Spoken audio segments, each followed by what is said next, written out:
On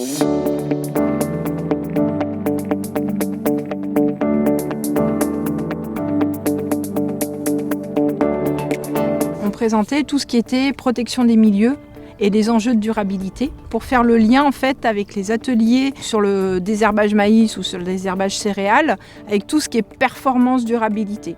Donc de bien prendre en compte la partie environnementale.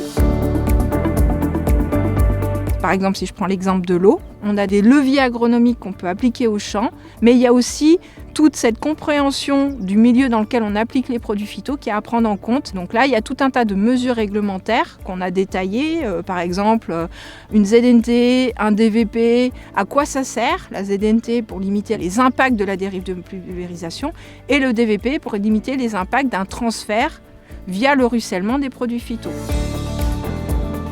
De mon point de vue, les agriculteurs, ils sont ouverts à ça. C'est sûr que ça fait du changement. En fait, je les sens curieux de savoir comment ça fonctionne. Pour eux, c'est de comprendre le pourquoi aussi de ces mesures qu'on met en place et pourquoi on va mettre en avant plus certaines pratiques ou leviers agronomiques, parce qu'on va avoir la balance entre les différents piliers de la durabilité, entre l'économique et l'environnemental. Il y a certaines mesures qui vont être plus applicables selon les territoires.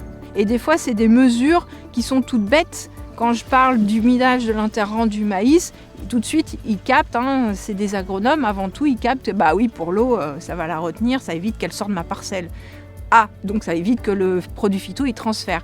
Donc, c'est apporter quelque part de la compréhension sur des choses concrètes qu'ils pratiquent au quotidien. On ne va pas révolutionner par des pratiques miraculeuses, il n'y en a pas d'ailleurs. C'est en fonction de là où on est, quelle culture et qu'est-ce qu'on veut faire. Et après, c'est sûr que les enjeux d'efficacité et de rendement, ils sont à mesurer, à balancer par rapport à tous ces enjeux plus transversaux.